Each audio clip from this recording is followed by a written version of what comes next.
He didn't start as the most hated person on the internet. For a moment, people actually rooted for him. A kid with a camera, a trampoline, and a dream.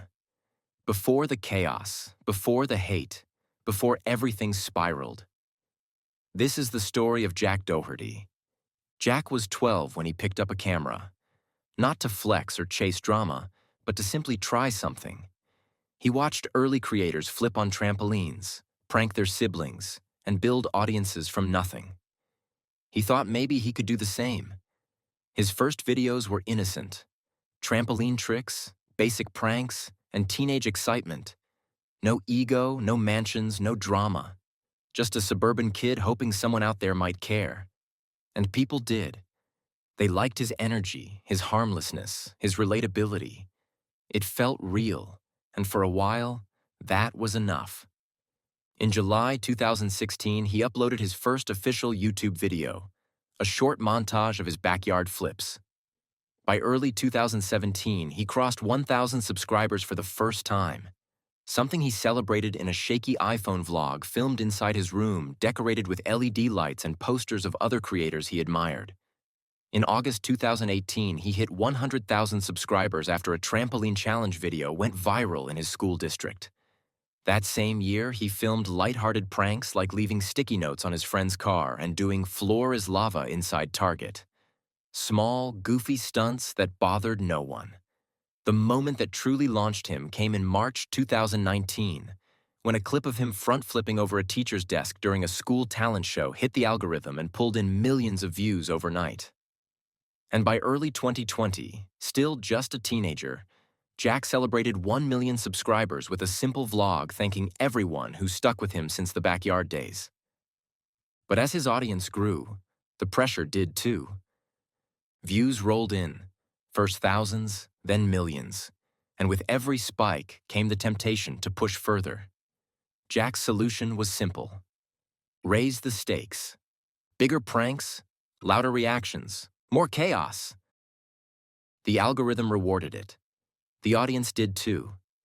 And soon, Jack evolved from an upbeat kid doing parkour to the teenager sprinting through Walmart aisles, getting kicked out of stores, and turning public places into stages for viral moments. At first, it still felt fun, even spontaneous. But slowly, that changed. The pranks began to inconvenience real people. Employees trying to work, customers who didn't want to be filmed. Strangers suddenly turned into unwitting props in his videos. By mid-2021, Jack was regularly getting kicked out of malls, supermarkets, gyms, and public parks. Escalations his viewers praised as legendary, even while the people around him experienced them as stress, disruption, and chaos. As with all content creators, Jack had some viewers defend him, saying it was harmless. Others argued that he was going too far. But instead of slowing down, Jack accelerated. He wanted bigger numbers, louder reactions, more fame. And for a while, he got all of it. Fast. Then came the influencer mansions, the content houses, the endless parties, the chaotic environment that rewards bad decisions and punishes subtlety.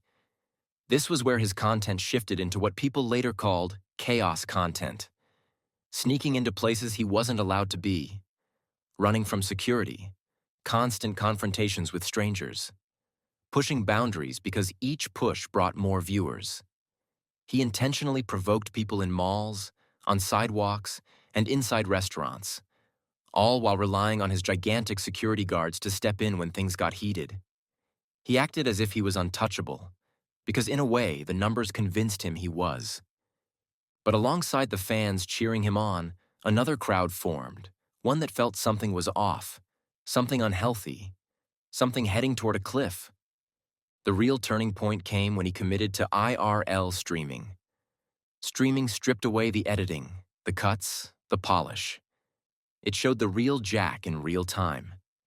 And real time meant real consequences. The streams captured fights, confrontations, arguments with employees who didn't want to be in videos, and moments that would have never made it into a pre-edited vlog. Viewers clipped everything. TikTok and Twitter were soon filled with moments making him look reckless, immature, or, at times, outright cruel. At this point, the internet had already been turning on Jack, and rightfully so. He consistently presented himself as this obnoxious kid who thinks he's untouchable. Clip after clip of him bothering strangers and treating the real world as his prop. And then, October 2024, the McLaren crash.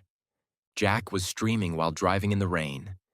Instead of keeping his eyes on the road, he looked down at his phone for a few seconds, just long enough for the tires to slip. A blur of water, metal, and panic. Then impact. Violent, jarring impact. His cameraman was bleeding. The door jammed. Smoke rising. And despite all of that, Jack told him to keep filming. Don't stop. Don't cut. Don't lose the footage. People watching thought it had to be fake, some bizarre stunt.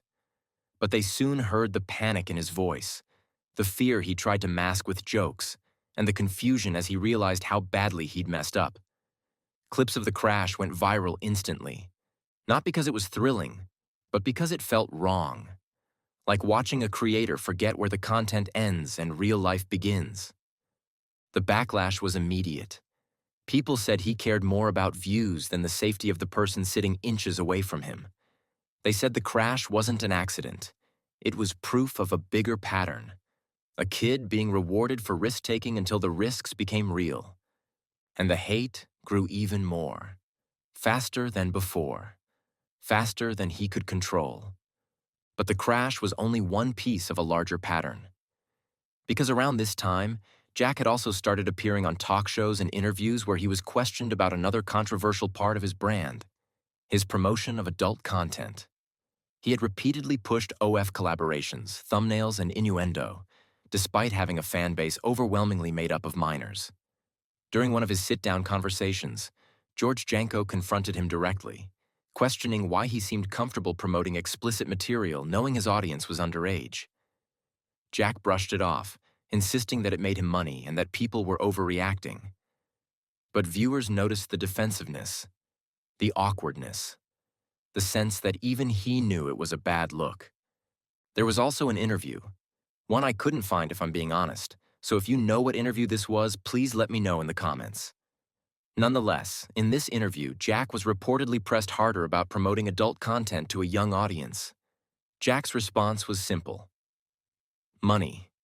He tried to laugh it off, but the interviewer told him to man up to his word and say it how it is without backtracking. This displayed exactly where Jack's mindset was. There seemed to be no depth to him, only content, clout, and money. Then there are the accusations of grooming and coercion, most visibly tied to his now ex-girlfriend, McKinley. She went public alleging that Jack pressured her into making adult content she never wanted to create. She said the relationship felt uneven, controlling, and that he encouraged her to sexualize herself for revenue and views. Their breakup was messy, public, and fast. At one point, she left their shared home. When she returned, she showed up with police to retrieve her belongings, claiming she felt unsafe and didn't know what else to do. Once that moment hit social media, it didn't matter what the whole story was. People had already decided he crossed a line. Jack responded immediately and aggressively.